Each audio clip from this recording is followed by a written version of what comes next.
ഇപ്പോൾ ഒരു പിശാച് ബാധിതനെ കർത്താവ് ഉയർപ്പിച്ചല്ല, അല്ല അവനെ വിടുവിച്ചേ. അപ്പം പിശാച് ബാധിതൻ പറഞ്ഞേ, നീ എവിടെ പോയാലും ഞാൻ നിന്നെ അനുഗമിക്കുമെന്ന് പറഞ്ഞു. അപ്പോഴെന്താ ഈശോ പറഞ്ഞത്? നീ എൻ്റെ കൂടെ വരണ്ട, വീട്ടിൽ പോടാന്ന് പറഞ്ഞു. എന്താ കാര്യം? അവന് കർത്താവിൻ്റെ കൂടെ വരാനുള്ള ഇവാഞ്ചലിസ്റ്റ്, ഈ സ്നേഹത്താൽ പ്രവർത്തനക്ഷമമായ വിശ്വാസത്തിലേക്ക് വരണമെന്നുണ്ടെങ്കിൽ ചിലത് കർത്താവിൻ്റെ കൂടെ നടക്കത്തില്ല. കർത്താവിൻ്റെ കൂടെ നടന്നാൽ നടക്കാനുള്ള യോഗ്യത ലഭിക്കത്തില്ല. കർത്താവിനോട് നടക്കുന്നതല്ല, നടക്കാനുള്ള യോഗ്യത ലഭിച്ചില്ല. ഇപ്പം ചില സൗഖ്യങ്ങളൊക്കെ നമുക്ക് കിട്ടും, വിടുതൽ കിട്ടും. അതുകൊണ്ട് ക്രിസ്തു നിങ്ങളുടെ കൂടെ ഉണ്ടെന്ന, ക്രിസ്തുവിനെ പരിചരിക്കാൻ നിങ്ങൾക്ക് കഴിയുമെന്ന് ഒന്നും വിശ്വസിക്കരുത്. അത് വേറെ ഇൻസ്ട്രുമെൻറ്റാണ്. അതാണ് ആ പിശാച് ബാധനെ അയാൾക്ക് വലിയൊരു അനുഗ്രഹമാണ് ചെയ്തത്. ഇത്രയും നാൾ അയാളെ പിശാചിൽ കെട്ടിയിട്ടിരിക്കുകയായിരുന്നു, ഒന്ന് കൈയും കാലും കെട്ടിയിട്ടിരിക്കുകയായിരുന്നു. അയാളെ കർത്താവ് അഴിച്ചു വിട്ടു, ഭയങ്കര അനുഗ്രഹം കിട്ടി അയാൾക്ക്. പക്ഷേ അയാൾ കർത്താവിനോട് പറഞ്ഞു, നീ എവിടെ പോയാലും ഞാൻ നിന്നെ അനുഗമിക്കും. അപ്പോൾ പറഞ്ഞ് അതിന് വേറെ സ്കൂളാണ്, അതിനവിടെ പഠിക്കേണ്ടി വരും, ഇപ്പം തൽക്കാലം വീട്ടിൽ പോകാൻ പറഞ്ഞു. എന്നുവെച്ചാൽ എത്ര അനുഗ്രഹം കിട്ടിയാലും എത്ര വലിയ സാക്ഷ്യം പറഞ്ഞാലും ഈശോ പറയും തൽക്കാലം വീട്ടിൽ പോകാൻ പറയും. എന്താ കാര്യം? ക്രിസ്തുവായിരിക്കണം നമ്മുടെ ലക്ഷ്യം. അതിന് വേറെയാണ് വിഷയം. അതിന് ഈ പ്രോസസ്സിംഗ് ഉണ്ട്. എല്ലാ കാലവും വയറ്റിപ്പഴപ്പിന് വേണ്ടി ക്രിസ്തുവിൻ്റെ കൂടെ നടന്നാൽ നമുക്ക് ഒത്തിരി കാലം നടക്കാൻ പറ്റത്തില്ല. ഞാൻ പറഞ്ഞു വന്ന ഭാഗം, ഒരു പിശാച് ബാധിതനെ കർത്താവ് ഒഴിപ്പിച്ച് കഴിഞ്ഞപ്പോൾ ആ പിശാച് ബാധിതൻ ഈശോനോട് പറയും, ഞാൻ നിന്നെ അനുഗമിക്കാമെന്ന് പറയും. അപ്പോൾ ഈശോ പറയും, നീ വീട്ടിൽ പോയി കർത്താവ് നിന്നോട് ചെയ്ത കാര്യങ്ങൾ അവരോട് പറയണം. അതാണ് ഇവാഞ്ചലൈസേഷൻ എന്ന് പറയണത്. അത് മനസ്സിലായില്ലേ? ലൂക്ക 8:38-39. ലൂക്ക 8:38-39. പിശാച് ബാധയൊഴിഞ്ഞ ആ മനുഷ്യൻ അവന്റെ കൂടെ ആയിരിക്കാൻ അനുവാദം ചോദിച്ചു. എന്നാൽ അവനെ തിരിച്ചയച്ചുകൊണ്ട് യേശു പറഞ്ഞു, നീ വീട്ടിലേക്ക് തിരിച്ചുപോയി ദൈവം നിനക്ക് ചെയ്തതെന്തെന്ന് അറിയിക്കുക. ഇതാണ് ഒരു പ്രശ്നം. അതായത് പ്രാർത്ഥന, ഉപവാസം. പിന്നെ എന്താ ഉള്ളത്? പ്രാർത്ഥന ഉപവാസം കഴിഞ്ഞാലും ഇനി പിശാച് ബാധ വരെ ഒഴിഞ്ഞു പോയാലും പിന്നെയും നമ്മൾക്ക് മേജർ മിറക്കിൾസ് നമ്മുടെ ജീവിതത്തിൽ സംഭവിച്ചാലും അടുത്ത സിലബസ് എന്ന് പറഞ്ഞാൽ എന്താണ്? സുവിശേഷവൽക്കരണമാണ്. മനസ്സിലായില്ലേ? ഉടമ്പടിക്കൊപ്പം വളരണ്ടേ. നിങ്ങളുടെ പേപ്പറിൻ്റെ കളർ മാറ്റിയിരിക്കുന്നത് എന്തിനാണ്? അങ്ങനെ കളർ മാറ്റാൻ കാര്യം നിങ്ങളുടെ ഗ്രേഡ് നിശ്ചയിക്കുകയാണ്. പച്ച, പിന്നെന്താണ് നീല, പിന്നെന്താണ് വെള്ള, പിന്നെന്താണ് സിൽവർ ഗ്രേ. ഇനി ഇന്ദ്രനീലമുണ്ട്, കൊടുത്തിട്ടില്ല, കൊടുക്കും. ഇവാഞ്ചലിസ്റ്റ് മാത്രമേ ഇന്ദ്രനീലം കൊടുക്കത്തുള്ളൂ. അത് അങ്ങനെ ഒരാളെ കണ്ടെത്തണം നമ്മൾ. എന്താ വിഷയം എന്ന് പറയണത്? ഈ ഉടമ്പടി പുതുക്കുന്നവർ ശ്രദ്ധിച്ച് കേൾക്കണം ഈ ക്ലാസ്സുകൾ. അതായത് ആ പച്ചയുടെ കാലം കഴിയുമ്പോൾ പ്രഥമ പാഠം പിന്നിട്ടു. പിന്നെന്താണ്? പക്വതയിലേക്കുള്ള വളർച്ചയാണ്. പിന്നെന്താണ്? അവിടെ ഉപവാസത്തിനാണ് പ്രാധാന്യം വരണത്. ആദ്യം പ്രാർത്ഥനയ്ക്ക് പ്രാധാന്യം, പിന്നെ ഉപവാസത്തിന് പ്രാധാന്യം, പിന്നെ വെള്ളം വന്നു കഴിഞ്ഞാൽ സ്നേഹത്താൽ പ്രവർത്തനക്ഷമമായ വിശ്വാസം. ഗലാത്യർ 5:6 അവിടെ വർക്കൗട്ട് ചെയ്യണത്. ആ സ്നേഹത്താൽ പ്രവർത്തനക്ഷമമായ വിശ്വാസത്തിൻ്റെ ഇടയ്ക്ക് വെച്ച് ആബ്സൻസ് ഓഫ് ഗോഡ് സംഭവിക്കും. ദൈവം കാണത്തില്ല, ദൈവത്തിനെ കാണത്തില്ല. നമ്മൾ തലകുത്തി നിന്ന് പ്രാർത്ഥിച്ചാലും ദൈവത്തിന് ഒരു ദൈവാനുഭവം നമുക്ക് ഫീൽ ചെയ്യത്തില്ല. ഈ സമയത്ത് നടക്കാൻ പഠിക്കണം, ഇരുട്ടിൽ നടക്കാം. ഇതിപ്പോൾ നമ്മുടെ ഞാനൊരു കാര്യം ചെയ്യട്ടെ. ഈ ഇരുട്ടിൽ നടക്കണമെങ്കിൽ ഇപ്പോൾ നിങ്ങളുടെ വീട്ടിൽ ഈ ആദ്യം പ്രാർത്ഥനാ ജീവിതം, പിന്നെ ഉപവാസ ജീവിതം, ഇതെല്ലാം മിക്സഡാണേ. അങ്ങനെ നമ്മൾ വളർന്ന് വചനം കേട്ട് വളർന്ന് അനുഭവങ്ങൾ കിട്ടി, അതിനെ റെസ്പോണ്ട് ചെയ്ത് നമ്മൾ കർത്താവിൻ്റെ അനുഭവം പ്രാപിച്ച് വളർന്ന് നമ്മൾ നല്ല പക്വതയായി കഴിഞ്ഞാലും കുറേ സമയത്ത് പിന്നെ പറയും, നീ ഇങ്ങനെ എൻ്റെ കൂടെ. ചില ആൾക്കാരുണ്ടല്ലോ ഒരു പണിക്കും പോകാതെ കർത്താവിൻ്റെ കൂടെ. ഇപ്പം ഞാനൊരു ആളെ എടുക്കണമെങ്കിൽ ഞാൻ നോക്കണം, വീട്ടിൽ നിന്നെക്കുറിച്ച് എന്ത് പറയണമെന്ന് ചോദിക്കും ഞാൻ. വീട്ടുകാർക്ക് എല്ലാ പ്രകൃതവും അറിയാം നിങ്ങളുടെ. അതുകൊണ്ട് ഒരാളെക്കുറിച്ച് വീട്ടുകാരെന്ത് പറയുന്നു എന്നുള്ളതാണ് അവരാൾ സുവിശേഷം സ്വീകരിച്ചോ ഇല്ലെന്ന് അറിയണത്. വീട്ടുകാർക്ക് നിങ്ങളെക്കുറിച്ചുള്ള അസസ്മെൻ്റ് എന്താണ്? നിങ്ങളുടെ കക്ഷത്ത് ബൈബിളുണ്ട്, കൈ കൊന്തമുണ്ട്, കാണുമ്പോഴൊക്കെ നിങ്ങൾ തുറന്നു നോക്കലുണ്ട്, ഓരോ കാര്യം പറയുന്നുണ്ട് നിങ്ങൾ. പക്ഷേ വീട്ടുകാർക്ക് അസസ്മെൻ്റ് എന്താണ്? അതാണ് നിങ്ങളുടെ സ്റ്റാറ്റസ് എന്ന് പറയണത്. അതാണ് നിങ്ങൾ. ഇപ്പം ഇവനെന്താ പറയണത്? കർത്താവിനോട് പറയണത് എവിടെ പോയാലും ഞാൻ നിൻ്റെ കൂടെ ഉണ്ടാകുമെന്ന്. അപ്പം ഈശോ പറഞ്ഞ് അങ്ങനെ അത്രയും നീ വളർന്നിട്ടില്ല, നീ ആരാണെന്ന് അറിയാൻ വേണ്ടി വീട്ടിൽ ചെന്ന് നോക്കാൻ പറയും, വീട്ടിൽ നിന്ന് പറയാൻ പറഞ്ഞു. വീട്ടിലുള്ളവരോട് നീ സുവിശേഷം ജീവിച്ച് നോക്ക്, എന്നിട്ട് തിരിച്ചു വരാൻ പറയും. ഏറ്റവും സുവിശേഷം ജീവിക്കാൻ പാടെ എവിടെയാണെന്ന് അറിയാവോ? നമ്മുടെ വീട്ടിലാണ്. പള്ളിയിലും സഭയിലും പോലും പ്രശ്നമില്ല. സുവിശേഷം ജീവിക്കാൻ ഏറ്റവും പാട്. അതുകൊണ്ടാണ് നിങ്ങളുടെ കൂട്ടുകാർ നിങ്ങളെ വിശ്വസിക്കാത്തത്. പലരെയും നിങ്ങൾ പ്രാർത്ഥനയൊക്കെ കാണുമ്പോൾ ഉടമ്പടിയൊക്കെ പോകുമ്പോൾ അവർ ചിരിക്കണില്ലേ ചിലർ? കാര്യം എന്താ, ഇത് പക്കനാർ എന്താണ് ഞാൻ പറഞ്ഞില്ല, എന്ത് സംഭവമാണ്, പക്കനാരൊരു കായും കൊണ്ട് പോയായിരുന്നല്ല, ആ ചുരക്കായും കൊണ്ടുപോയി. അപ്പോൾ പാക്കനാർ കാശിക്ക് പോവുകയാണ്. അപ്പോൾ ഭാര്യ പറഞ്ഞ് അയാളെപ്പോഴും ഭയങ്കര ചൂടനാണ്, ഭയങ്കര എപ്പോഴും കടുത്ത, അവർക്ക് സൗകര്യമില്ല. അപ്പോൾ ഇതിൻ്റെയൊക്കെ ഇയാളെ കാശിക്ക് പോകാൻ നേരത്ത് പെണ്ണും പിടിയാക്കൊണ്ട് പാര വെച്ച് കൊടുത്തത്. അത് ഞാൻ പോകുമ്പോൾ ആ ചുരക്കായും കൊണ്ട് പോയിക്കോ, എന്നിട്ട് എല്ലാ വെച്ച് തൊഴിലണ എല്ലാ അമ്പലക്കുളത്തിലും ചുരക്കായ് നിങ്ങൾ കുളിച്ച് പൊങ്ങുമ്പോൾ ചുരക്കായും മുക്കി പൊക്കാൻ പറയും. അപ്പോൾ ഭാര്യ പറഞ്ഞതല്ലേ, ഏലും കുളിക്കണ കാര്യമല്ലേ, അമ്പലക്കുളത്തിൽ ശുദ്ധീകരണ കാര്യമല്ലേ, നല്ല കാര്യം എന്ന് പറഞ്ഞാൽ പക്കനാർ ചുരക്കായും കൊണ്ടുപോയി കാശി വരെ കണ്ട കുളത്തിലെല്ലാം കുളിച്ച് അവിടെ എല്ലാം വെച്ചമ്പലത്തിലെല്ലാം തൊഴുത് ചുരക്കായും മുക്കിയെടുത്ത് തിരിച്ചു കൊണ്ടുവന്ന് പെണ്ണുമ്പളെ കൊടുത്ത്. അപ്പോൾ അവർ അത് കറി വയ്ക്കുകയും ചെയ്ത്. കറി വെച്ച് കഴിഞ്ഞപ്പോൾ അത് മാത്രമായിട്ട് കറി വെച്ച്. അപ്പം പാക്കനാർ ഈ പെണ്ണുമ്പോഴോട് തന്തൊക്കെ വിളിച്ച് ഇതെന്തൊരു കൈക്കളല്ല എന്ന് പറഞ്ഞ്. അപ്പോൾ പറഞ്ഞ് അതന്നെ നിങ്ങൾ വേറെ മാറ്റമൊന്നുമില്ല, കാശിക്ക് പോയെന്നേ ഉള്ളെന്ന്. കാശിക്ക് പോയെന്നേ ഉള്ളൂ. ഈ ചുരക്കട അവസ്ഥ തന്നെയാണ് നിങ്ങൾക്ക് ഉള്ളതെന്ന്. ഇതുപോലെ ഒരു പ്രോസസ്സിങ് നമുക്കറിയണം. എനിക്കത് എന്നെ കുറെ ചോദിച്ചിട്ടുണ്ട്. എനിക്ക് ഒരാൾ എന്തിനും പറയുമ്പോഴേ അത് എന്താണ് പറയണമെന്നല്ല ഞാൻ എൻ്റെ മനസ്സിൽ പരിശുദ്ധാത്മാവ് പറയണത്, എന്തുകൊണ്ട് പറയണമെന്നാണ്. അതവിടെ അരൂപിയുടെ പ്രശ്നമാണ്. അപ്പോൾ ഇവർ കള്ളത്തരം ഒളിപ്പിച്ച് വെച്ചിട്ടുണ്ട്, വേറൊരു കാര്യമാണ് പറയണമെന്നുള്ളതുകൊണ്ട് അതെനിക്ക് പെട്ടെന്ന് അറിയാൻ പറ്റും. അപ്പോൾ ഞാൻ സാത്താന ശരിക്കും ചൂടാവും. അപ്പോൾ ഈ കുറേ നാളെ കൂടെ നടക്കുന്നവർ ചോദിക്കുവേ, സത്യം പറഞ്ഞ അച്ഛൻ ഈ മാതാവിനെ കണ്ടെങ്കിൽ പിന്നെ പാകപ്പെട്ട് സൗമ്യമായിട്ടൊക്കെ കിടക്കേണ്ടതല്ലേ? നമുക്ക് സൗമ്യമായിട്ട് നമ്മൾ ശാസിക്കേണ്ട സമയത്ത് ശാസിക്കണം. അല്ലെങ്കിൽ നിങ്ങളുടെ കുഞ്ഞുങ്ങൾ പോലും വഴിതെറ്റി വളഞ്ഞു പോകും. ശാസിക്കേണ്ട സമയത്ത് തെറ്റ് കാണുമ്പോൾ അത് ശാസിക്കണം. പക്ഷേ അതിൻ്റെ പേരിൽ അത് വിശ്വാസത്തിൻ്റെ വിഷയമായിട്ട് എടുക്കരുത്. വിശ്വാസത്തിൻ്റെ വിഷയമാണത്, പക്ഷേ അതിനെ വെച്ച് അസസ് ചെയ്യാൻ പറ്റത്തില്ല നമുക്ക് ഒരാളെ. അപ്പം അതുകൊണ്ട് നിങ്ങൾ പറയരുത് വീട്ടിൽ പോകുമ്പോൾ എല്ലാം ക്ഷമിക്കണം, അച്ഛൻ പറഞ്ഞിട്ടുണ്ട് ഞാൻ ഉടമ്പടിയിലാണ്, അതുകൊണ്ട് വായി നാക്കിടരുത്, പുറത്തെടുക്കണം എന്ന് പറഞ്ഞൊരു കാര്യമില്ല. നിങ്ങളുടെ മക്കൾ ചിലപ്പോൾ കഞ്ചാവ് വലിച്ച് അവൻ്റെ ഉടുപ്പ് കഴുകാൻ എടുക്കുമ്പോഴായിരിക്കും ചിലപ്പോൾ കഞ്ചാവ് ഇരിക്കണത്. അപ്പം തന്നെ കൈ കിട്ടിയ സാധനം കണ്ടൊരു തലക്കിട്ടടിക്കണം. അപ്പം തന്നെ എന്താ കാര്യം? അമ്മയ്ക്ക് അടിക്കാൻ അധികാരമുണ്ട്, അമ്മയ്ക്ക് പ്രായമില്ലല്ല. കാര്യം അത്രയും അധികാരം വേറെ ആർക്കും ഇല്ല.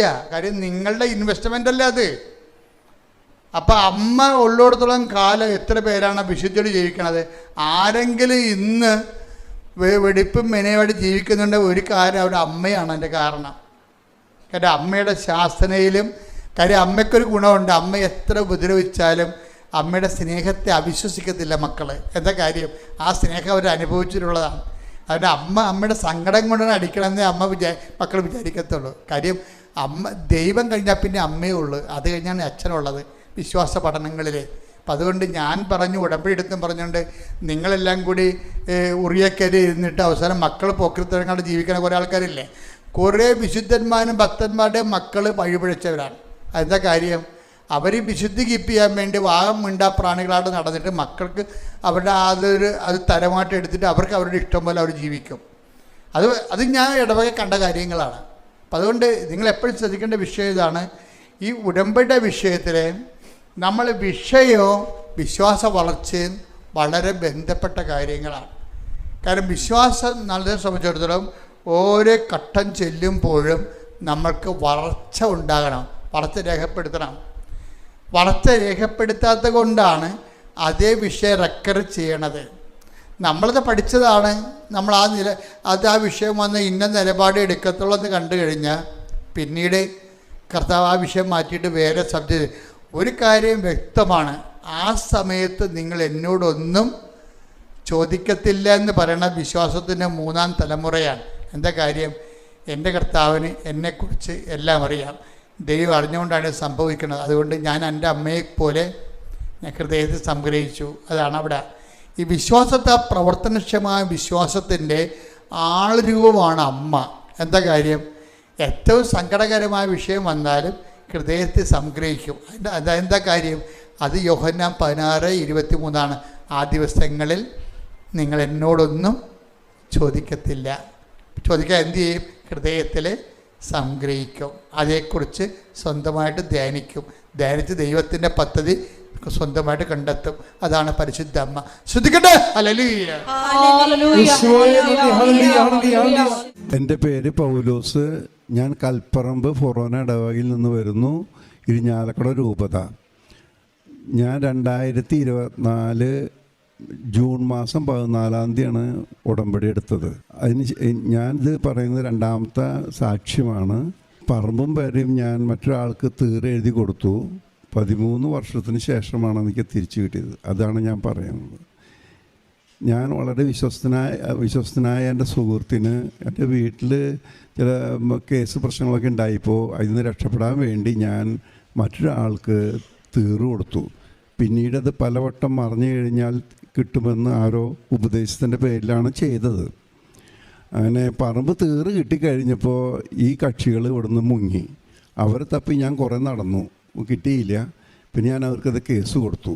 എനിക്കൊരു ചെക്ക് തന്നിട്ടുണ്ടായിരുന്നു. കാരണം അവരുടെ വീടും എല്ലാം വിൽപ്പന കഴിഞ്ഞു, പൈസ കിട്ടാനുണ്ട്. അപ്പോൾ വളരെയധികം പ്രാർത്ഥനയൊക്കെ നടത്തുന്ന ഒരു ടീമായിരുന്നു. അപ്പോൾ ഞാനതായിരുന്നു വിശ്വസിച്ചു. പക്ഷേ കിട്ടി കഴിഞ്ഞപ്പോൾ അവർ മുങ്ങി. ഞാൻ അവരുടെ ചെക്ക് സബ്മിറ്റ് ചെയ്തു. അത് റിട്ടേണായി. ഞാൻ കേസ് കൊടുത്തു. അതുകൊണ്ട് ഗുണമുണ്ടായില്ല. പിന്നെ ഞാൻ ഹൈക്കോടതിയിൽ പോയി. അവിടെ നിന്നും അത് തിരിച്ചു പോന്നു. ഞാൻ വക്കീലിനെ കണ്ട് ഈ കേസിൻ്റെ വിശദങ്ങൾ പറഞ്ഞപ്പോൾ വക്കീൽ പറഞ്ഞു, കൊടുത്ത സ്ഥലം ഇനി തിരിച്ചു കിട്ടില്ല എന്ന് പറഞ്ഞു. ഞാനെങ്കിലും കേസുമായിട്ട് മുന്നോട്ട് പോയി. 2012 നടക്കുന്നത്. അതിന് ശേഷം ഞാൻ ഇവിടെ വന്ന് ഉടമ്പടി എടുത്തപ്പോൾ 1ാമത്തെ സാക്ഷ്യം എനിക്ക് നടന്നു കിട്ടിയതിപ്പോൾ അത് അത്ഭുതമായിരുന്നു. അത് കാരണം എനിക്ക് ഉറപ്പായിരുന്നു മാതാവിന് ചെയ്തു തരാൻ പറ്റുന്നു. ഞാൻ ഉടമ്പടിയിൽ വെച്ചു, എനിക്ക് എൻ്റെ സ്വത്തുക്കൾ തിരിച്ചു കിട്ടണം എന്ന് ഞാൻ വെച്ചു. ഞാൻ വക്കീലിനോട് പറഞ്ഞു, ഇങ്ങനെ മാധവൻ പ്രാർത്ഥിച്ചിട്ടൊക്കെ ഉണ്ടെന്ന് പറഞ്ഞു. അപ്പോൾ വക്കീൽ പറഞ്ഞു, കൊടുത്തത് ഒരിക്കലും തിരിച്ചു കിട്ടില്ല. മാത്രമല്ല കൊല്ലത്ര ആവുകയും ചെയ്തു. പിന്നെ നമ്മൾ കൊടുത്ത കേസുകളൊക്കെ തള്ളി പോവുകയും ചെയ്തു. യാതൊരു തെളിവുകളും ഇല്ല. അവരുടെ പേരിൽ വാങ്ങിക്കുകയും ചെക്കുകൾ തന്നത് അവരുടെ കമ്പനിയുടെ പേരിലായിരുന്നു. അതുകൊണ്ട് ആർക്കും ഒന്നും ചെയ്യാൻ പറ്റില്ല എന്ന് പറഞ്ഞു. ഞാൻ വക്കീലിനോട് പറഞ്ഞു, കൃപാസനത്തിൽ വലിയ അത്ഭുതങ്ങളാണ് നടക്കുന്നത്. രാജ്യത്തിൻ്റെ നിയമങ്ങൾ മാറി തൊട്ട് ആമാശം എടുത്തു കളഞ്ഞ ആമാശം തിരിച്ചു കിട്ടിയത് തൊട്ട് വലിയ വലിയ അത്ഭുതങ്ങളാണ് നടക്കുന്നത്. മാതാവിന് സാധിക്കും. മാത്രമല്ല എൻ്റെ 1ാമത്തെ സംഭവം വലിയൊരു സംഭവമായിരുന്നു. അപ്പം അതുകൊണ്ട് എനിക്ക് പൂർണ്ണ വിശ്വാസമായിരുന്നു മാതാവിന് സാധിക്കും എന്നുള്ളത്. കാരണം ഒരിക്കലും നടക്കാത്ത ഒരു സംഭവമാണ് എൻ്റെ 1ാമത്തെ സാക്ഷ്യത്തിലുണ്ടായിരുന്നത്.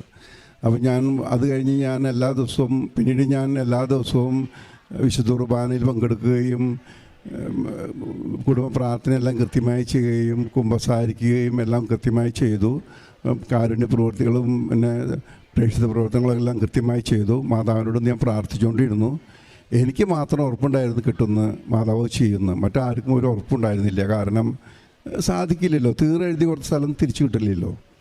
അങ്ങനെ ഞാൻ കേസ് 13 വർഷമായ കേസായതുകൊണ്ട് വലിയൊരു കെട്ട് കേസിൻ്റെ ഡോക്യുമെൻറ്റ്സ് ഉണ്ടായിരുന്നു. അപ്പോൾ ആ ഡോക്യുമെൻറ്റ്സൊക്കെ നോക്കി തലേദിവസം മെയിൻ വാദം നടക്കുന്നതിൻ്റെ തലേദിവസം വക്കീൽ എന്നെ വിളിച്ചു, നമുക്കിത് ഡിസ്കസ് ചെയ്യാം, നാളെ കേസ് വാദിക്കേണ്ട രീതികൾ എന്തെങ്കിലും നോക്കാമെന്ന് പറഞ്ഞോളിൽ എന്നെ വിളിച്ചു. അപ്പോൾ ഞാനും വക്കീലിൻ്റെ അസിസ്റ്റൻ്റ് ഒരു 5 വക്കീൽമാരുണ്ടായിരുന്നു. അവരെല്ലാവരും നോക്കി പേപ്പർ നോക്കിയിട്ട് പറഞ്ഞു, നമുക്ക് പൈസ കിട്ടിയില്ല എന്ന് തന്നെ പറയാം, പിന്നെ മറ്റു കാര്യങ്ങളൊക്കെ പറയാം, അത്രയല്ലേ ചെയ്യാൻ പറ്റുള്ളൂ എന്ന് പറഞ്ഞു. അപ്പം ഞാൻ ഫൈനൽ വാദം നടക്കുന്നതിൻ്റെ ദിവസം ഞാൻ കാലത്ത് തന്നെ കോടതിയിൽ പോയി. അപ്പോൾ അവിടെ തൂപ്പുകാരി വന്നിട്ടുണ്ടായിരുന്നു, തൂപ്പുകാരി അടിച്ചു വാരുന്നുണ്ടായിരുന്നു. അപ്പോൾ അടിച്ചു വാരി കഴിഞ്ഞ സ്ഥലത്ത് ഞാൻ വിശ്വാസ പ്രമാണം ചൊല്ലി മാതാവിൻ്റെ ഉപ്പ് വിതറി എല്ലാവിടെയും. എന്നിട്ട് ഞാൻ വിശ്വാസ പ്രമാണം ചൊല്ലിക്കൊണ്ടിരുന്നു. മാത്രമല്ല മാതാവിനോട് സംസാരിച്ചുകൊണ്ടിരുന്നു, മാതാവേ ഇതെല്ലാം ചെയ്യാൻ പറ്റും. കാരണം എൻ്റെ ആദ്യ സാക്ഷ്യം ഒരിക്കലും ജീവിതം സംഭവിക്കാത്ത കാര്യങ്ങളാണ് മാതാവ് ചെയ്തത്. ഡിജിറ്റൽ തെളിവുകളെ മാതാവ് കൊണ്ടുവന്ന്. അപ്പോൾ അതുകൊണ്ട് എനിക്ക് സംശയമില്ല, കാരണം അത്ര അത്ഭുതമായിരുന്നത്, സംഭവിക്കാത്ത കാര്യം. അപ്പോൾ ഞാൻ പറഞ്ഞു, മാതാവ് ഇതൊക്കെ മാതാവിന് ഈസിയാണ് എന്ന് പറഞ്ഞ് ഞാൻ പ്രാർത്ഥിച്ചുകൊണ്ടിരുന്നു. അതിൻ്റെ ഇടയ്ക്ക് ഞാൻ കേസിൻ്റെ ഡോക്യുമെൻറ്റ്സ് ഇവിടെ കൊണ്ടുവന്ന് ജോസഫ് അച്ഛനെ കൊണ്ട് ഞാൻ ബ്ലെസ്സിങ് ചെയ്യിച്ചു. ജോസഫ് അച്ഛൻ എനിക്കൊരു ചെറിയ കാശുരൂപം തന്നു. ആ കാശുരൂപം കയ്യിൽ പിടിച്ചിട്ടാണ് ഞാൻ എൻ്റെ വിശ്വാസപ്രമാണം ചെല്ലുന്നത്. അതുപോലെ ഉപ്പ് വിതറി പ്രാർത്ഥിച്ചുകൊണ്ടിരിക്കുക. ആ സമയം നമ്മുടെ കേസിൻ്റെ സമയം വന്നു. അപ്പോൾ നമ്മുടെ വക്കീൽ എനിക്ക് വന്നു, കൂടെ അസിസ്റ്റൻ്റ് വക്കീൽമാരും ഉണ്ട്. ശരിക്കും പറഞ്ഞാൽ 2 മിനിറ്റ് അല്ലെങ്കിൽ 3 മിനിറ്റ് പറയേണ്ട കാര്യങ്ങളേ ഉള്ളൂ. അതിൽ കൂടുതൽ വകുപ്പൊന്നും അവിടെ ഇല്ല. കാരണം തീർ കൊടുത്തു, പൈസ കിട്ടിയില്ല, ചെക്ക് തന്നു, ചെക്ക് ഹൈക്കോടതിയിൽ പോയി, ചില കാര്യങ്ങളെ തള്ളിപ്പോയി എന്നൊക്കെ ഇത്രയൊക്കെ പറയാനേ ഉള്ളൂ. മാത്രമല്ല ഈ എന്നെ പറ്റിച്ച ഇവർക്ക് ക്രിമിനൽ കേസ്, ചീറ്റിംഗ് കേസുകൾ വേറെയുണ്ട്. അതിന് കോപ്പി കൊണ്ടു കൊടുത്തിട്ടുണ്ടായിരുന്നു. അതൊന്നും കോടതി അംഗീകരിച്ചിരുന്നില്ല. അപ്പം അതുകൊണ്ട് തന്നെ പ്രതീക്ഷയൊന്നുമില്ല. 2 മിനിറ്റ് അല്ലെങ്കിൽ 3 മിനിറ്റ് സംസാരിക്കണം. വക്കീൽ എണീറ്റു സംസാരിക്കാൻ തുടങ്ങി 1.5 മണിക്കൂർ. അപ്പോൾ അടുത്തിരിക്കുന്ന മറ്റു വക്കീൽമാർ എന്നെ പിന്തിരിഞ്ഞ് നോക്കിയിട്ട് പറയുക, അതെന്താ സംഭവിക്കണമെന്ന്. വക്കീൽ ഓരോ പേപ്പറുകൾ ഇങ്ങനെ പറയുക, അസിസ്റ്റന്റ്മാർ എടുത്തു കൊടുക്കുക, അത് ജഡ്ജിക്ക് കൊടുക്കുക, കാര്യങ്ങൾ ഓരോന്ന് പറയുക. ജഡ്ജി എല്ലാം നോട്ട് ചെയ്തുകൊണ്ടിരിക്കുന്നു. അത് കഴിഞ്ഞ് ഓപ്പോസിറ്റ് വക്കീൽ എണീറ്റു. സാധാരണ ഓപ്പോസിറ്റ് വക്കീലിനെ കുറച്ച് സംസാരിക്കാനുണ്ട്. ഓപ്പോസിറ്റ് വക്കീൽ ദേഷ്യത്തിൽ പറഞ്ഞു, എൻ്റെ കക്ഷികൾ ചീറ്ററല്ല എന്ന് പറഞ്ഞ് അവിടെ ഇരുന്നു, ഒന്നും പറഞ്ഞില്ല. പിന്നെ കേസ് വിധി വന്നപ്പോൾ എനിക്ക് സ്വത്തുക്കളെല്ലാം തിരിച്ചു കിട്ടി. ഞാനത് ടാക്സ് അടച്ചു, എല്ലാം വളരെ ക്ലിയറാക്കി ഇപ്പോൾ എനിക്ക് കിട്ടി. ഞാനിത് നടക്കുന്ന സമയത്ത് എൻ്റെ വിശ്വാസത്തോടുകൂടി ഞാനിവിടെ അഖണ്ഡ ജപമാലയ്ക്ക് വന്നിരുന്നു. അത് പ്രാർത്ഥിച്ചു. എല്ലാം വിശുദ്ധ കുർബാന സാധാരണ അറ്റൻഡ് ചെയ്യുന്ന സ്വഭാവമില്ല. കാരണം എന്തെങ്കിലും ആവശ്യങ്ങളൊക്കെ ഉണ്ടാവും. അപ്പോൾ ഞായറാഴ്ച കുർബാനയ്ക്ക് പോകാൻ പറ്റില്ല പലപ്പോഴും. പിന്നെ അതുപോലെ തന്നെ യൂട്യൂബൊക്കെ കണ്ടിരിക്കുമ്പോൾ നേരം വൈകും. 10 മണിക്ക് കിടന്നുറങ്ങിയാലല്ലേ നേരം എടുത്ത് എനിക്കാൻ പറ്റുള്ളൂ. അപ്പോൾ അതുകൊണ്ട് ഈ കുടുംബ പ്രാർത്ഥന ചെല്ലാറില്ല. കാരണം ഞാൻ വിവാഹിതനല്ല, ഒറ്റയ്ക്കാണ് വീട്ടിൽ താമസിക്കണേ. അപ്പോൾ പിന്നെ കിടന്നുറങ്ങും. അതുപോലെ തന്നെ ഓരോ കാര്യങ്ങൾ അങ്ങനെയാണ്. പിന്നെ പത്രമൊക്കെ ഞാൻ പള്ളിയിൽ കൊണ്ടുവച്ച് വരും. കാരണം ഈ പത്രം കൊടുക്കുമ്പോൾ ഒരു നാണക്കേടും ചമ്മലൊക്കെ ആൾക്കാർ ചോദിക്കും, നീ ഈ പത്രം കൊണ്ട് എന്ത് ചെയ്യാനാ വന്നാണ്? ഞാൻ പറഞ്ഞു, ഇങ്ങനെ മാതാവിൻ്റെ പത്രമാണ്. നിനക്ക് നാണാവില്ലേ, ഇതൊക്കെ ഉള്ളതാണോ എന്നും പറഞ്ഞ് അങ്ങനെ കുറേ അച്ഛന്മാർ കന്യാസ്ത്രന്മാരെ പറ്റി കുറേ കുറ്റമൊക്കെ പറഞ്ഞ് അവരോട് പോകും. ആകെ ഒരു ചമ്മലായിരുന്നു. പക്ഷേ എൻ്റെ ആദ്യത്തെ സാക്ഷ്യം വലിയ അത്ഭുതമായിരുന്നു. അപ്പോൾ എനിക്ക് വിശ്വാസമായി, മാതാവ് ശരിക്കും ജീവിക്കുന്നു, ജീവനോടെ പ്രത്യക്ഷപ്പെട്ടു, എല്ലാം ഗംഭീരമാണെന്ന് എനിക്ക് മനസ്സിലായി. അപ്പോൾ എനിക്ക് പിന്നെ ചമ്മൽ പോയി. ഞാൻ പിന്നെ ഇവിടുന്ന് 3 കെട്ട് പത്രമാണല്ലോ കിട്ടുക, അല്ല 3 ബാഗ്. ഞാനതൊരു 10 ആക്കി. അത് കഴിഞ്ഞപ്പോൾ ഞാൻ 10 പോരെ 20 ആക്കാമെന്ന് 20 ആക്കി. പിന്നെ എനിക്ക് ചോക്കാൻ പറ്റുന്ന അത്ര ഞാൻ 50 ബാഗാക്കി. ഞാൻ തൃശ്ശൂർ ബസ് സ്റ്റാൻഡിൽ പോകും. ചമ്മൽ വിട്ടു. ഞാൻ പിന്നെ 2 ബസ് സ്റ്റാൻഡിലും പോയിട്ട് പത്രം കൊടുക്കും. ഇപ്പോൾ പെന്തിക്കോസ്തുകാർ വന്നിട്ട് എനിക്ക് കുറേ പേപ്പറുകൾ തരും. മാതാവൊന്നും ഇല്ലാതെ ചെകുത്താനാണെന്നൊക്കെ പറയും. ഞാൻ പറഞ്ഞു, താനോട് ഇരുന്നേ, നമുക്ക് വർത്താനം പറയാം, ബൈബിളിലുള്ളത് ഞാൻ വിശ്വസിക്കുള്ളൂ എന്ന് പറയും. ഞാൻ പറഞ്ഞു, ബൈബിൾ എടുത്തോ, നമുക്ക് ബൈബിൾ സംസാരിക്കാം. ഇതിങ്ങനെ പല പ്രശ്നങ്ങളുണ്ടായി. ചില സ്ത്രീകളൊക്കെ വളരെ ദേഷ്യപ്പെട്ട് പറയും. ഞാനതൊന്നും നോക്കാറില്ല. കാരണം എൻ്റെ ജീവിതത്തിൽ സംഭവിച്ചത് എനിക്കെല്ലാം അറിയുള്ളൂ, ഇത്ര വ്യക്തമായിട്ട്. അപ്പം ഞാൻ ആ പ്രവർത്തനങ്ങളൊക്കെ മുന്നോട്ട് നീക്കി അഖണ്ഡ ജപമാലയ്ക്ക് വന്നിരുന്നു. എല്ലാ മാസത്തോടെ വരും, മാതാവിനോട് സംസാരിക്കും, തിരിച്ചു പോവും. എനിക്ക് ഉറപ്പായിരുന്നു. അങ്ങനെ ഞാൻ കേസ് ജയിച്ചു, 2ാം സാക്ഷ്യം ജയിച്ചു. പിന്നെ ഉപ്പിൻ്റെ ശക്തി എനിക്ക് മനസ്സിലായി. ഞാൻ പറഞ്ഞല്ലോ, എവിടെ പോകുമ്പോൾ ഞാൻ ആദ്യം ഉപ്പ് കൊണ്ടിടും, എന്നിട്ട് ഞാൻ പ്രാർത്ഥിക്കും. ഞാൻ വണ്ടിക്ക് പോകണമെങ്കിൽ ഞാൻ ആദ്യം തന്നെ വിശ്വാസപ്രമാണം ചൊല്ലി എണ്ണ ഞാൻ വണ്ടിമേ കുരിശ് വരയ്ക്കും. വളരെ സന്തോഷമായി പോകുന്നു, സമാധാനത്തോടെ പോകുന്നു. ഇനി ഈശോയ്ക്ക് മാതാവിനും വളരെയധികം നന്ദി. ഇനിയുള്ള ജീവിതം എനിക്ക് പിന്നെ പ്രത്യേകിച്ച് ആരും ഇല്ലാത്തതുകൊണ്ട് ഇനിയുള്ള ജീവിതം ഈശോയ്ക്കും മാതാവിനും വേണ്ടി മാറ്റിവെക്കുകയാണ്. ആത്മീയ കാര്യങ്ങൾ വളരെ ശക്തിയോടുകൂടി സത്യത്തോട് ചെയ്യാനും തീരുമാനപ്പെടുത്തു. ഈ ഉടമ്പടി എടുത്ത ഒരു ഗുണമെന്ന് വെച്ചാൽ ജീവിതത്തിന് ഒരു അടക്കം ചിട്ടയുണ്ടാവും. നമ്മളിത് പള്ളിയിൽ പോകാത്തതിനൊന്നും പള്ളിയിൽ പോകാൻ തോന്നുന്നുണ്ട്. ഇപ്പോൾ വിശുദ്ധ കുർബാന മുടക്കാൻ തോന്നണില്ല. ചിലപ്പോൾ കാലത്ത് കുർബാനയ്ക്ക് പോയി ഉച്ചയ്ക്ക് കുർബാനയ്ക്ക് പോകും. അതിലൊന്നും ഒരു ബുദ്ധിമുട്ട് തോന്നണില്ല. ആദ്യം അങ്ങനെയല്ല, കുർബാനയ്ക്ക് പോകുമ്പോൾ വലിയ ബോറടിയായിരുന്നു. പിന്നെ കുടുംബ പ്രാർത്ഥന കൊന്തയില്ല എന്നൊന്നും പറഞ്ഞാൽ നടക്കുന്ന കാര്യമല്ല. കാരണം ബോറടിക്കും, കിടന്നുറങ്ങാം, നാളെ എത്തിക്കാം. ഇന്നിപ്പോൾ അങ്ങനെ ഒരു പ്രശ്നമില്ല. കുടുംബ പ്രാർത്ഥന നന്നായി നടക്കുന്നു. ഒഴിവ് കിട്ടുമ്പോൾ ദിവ്യകാരണത്തിൻ്റെ അടുത്ത് പോവും. ഞാനിവിടെ ഞങ്ങളുടെ പള്ളിയിൽ ദിവ്യകാരണം വെച്ചിട്ടുണ്ട്. ജപമാല ചെല്ലും. വളരെ സന്തോഷമായിരിക്കുന്നു, സമാധാനമായിരിക്കുന്നു. ഈശോയ്ക്കും മാതാവിനും വളരെ നന്ദി. എൻ്റെ പേര് ഷോൺ, തൃശ്ശൂർ നിന്ന് വരുന്നു. ഞാൻ ആദ്യം ഓൺലൈൻ ഉടമ്പടിയാണ് എടുത്തത്. അത് ഫെബ്രുവരി 14, 2021 കല്യാണം കഴിഞ്ഞ ദിവസമായിരുന്നു. തീർത്ഥാടന ഉടമ്പടി എടുത്തത് കഴിഞ്ഞ ഫെബ്രുവരി 2-ാം തീയതിയായിരുന്നു. 2019 എനിക്ക് ഓഫീസിൽ ജോലിയുടെ ഭാഗമായിട്ട് കാനഡയിൽ പോകാനൊരു ചാൻസ് കിട്ടി. പക്ഷെ അവിടെ പോയി ജോലിയുടെ പ്രശ്നം ഉണ്ടായി. പെട്ടെന്ന് തന്നെ എനിക്ക് തിരിച്ചു പോരേണ്ടി വന്നു.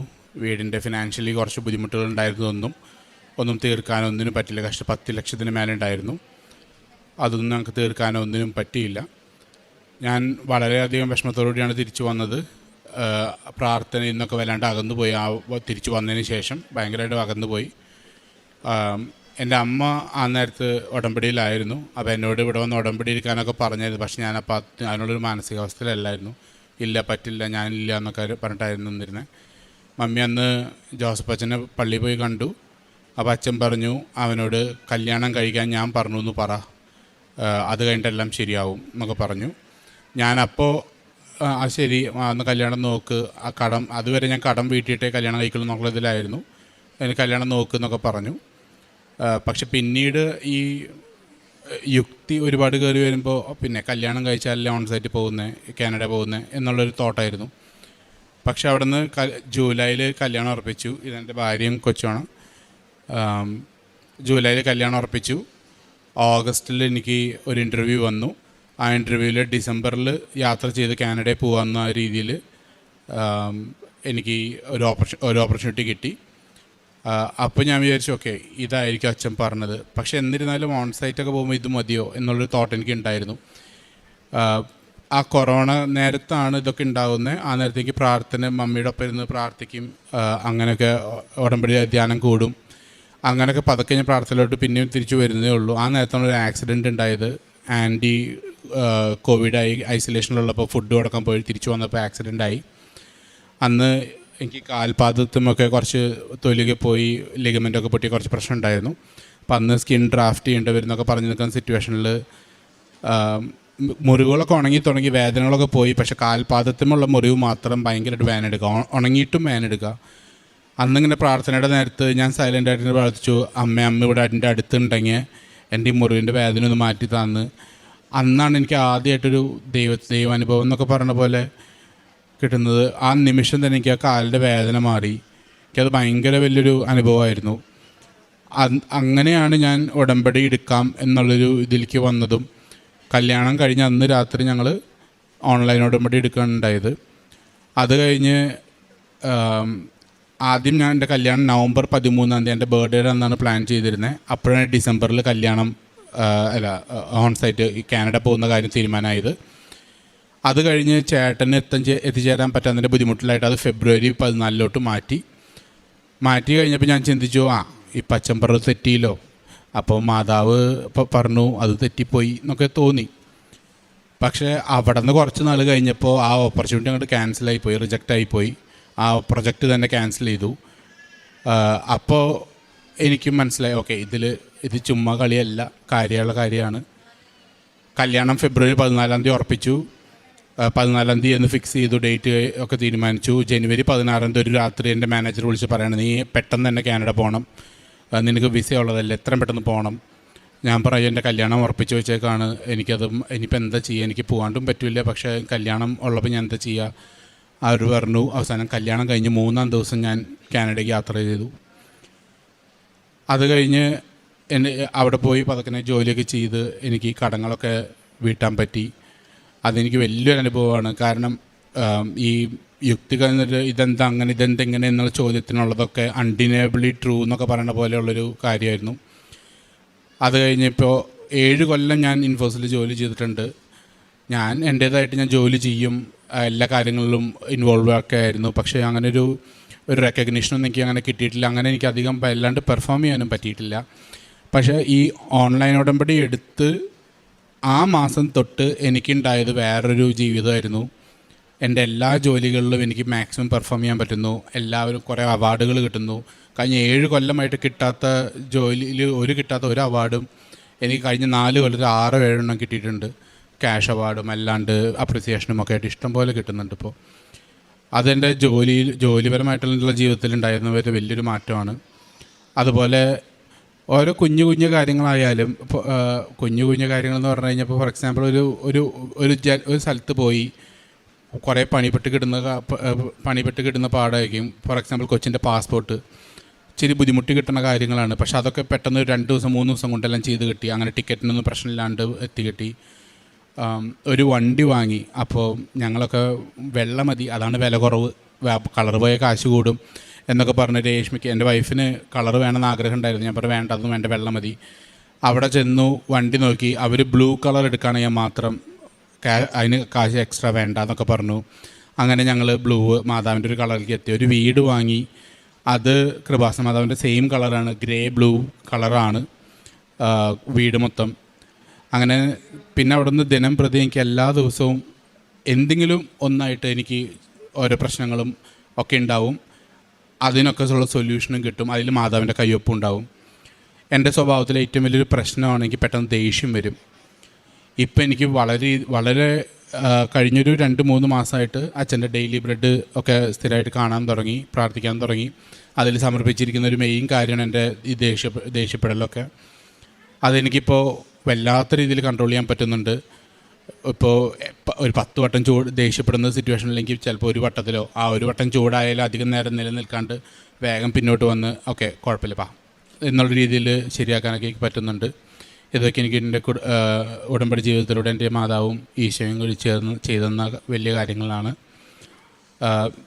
എനിക്കിതിൽ ജീവിതത്തിലൊരു വലിയ പേടിയായിരുന്നു. ഉടമ്പടി എടുക്കാൻ ആദ്യം പേടിയുണ്ടായിരുന്നു മൊത്തം.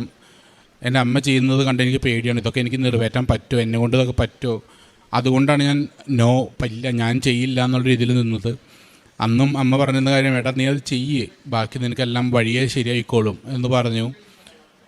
അതുപോലൊക്കെ തന്നെയായിരുന്നു. ഇന്നെനിക്ക് ഇനി ഞാൻ ഉടമ്പടി ചെയ്തു എന്നുള്ള പേടി ഉള്ളതിനേക്കാളും ആരാധന കണ്ടില്ല എന്നുള്ളൊരു ഇതാണ്. അപ്പോൾ ലേറ്റ് ആകുമ്പോഴേക്കും ആരാധന കണ്ടില്ലല്ലോ എന്നുള്ളൊരു തോന്നലിലാണ് ഞാൻ ഇപ്പോൾ കാണുന്നത്.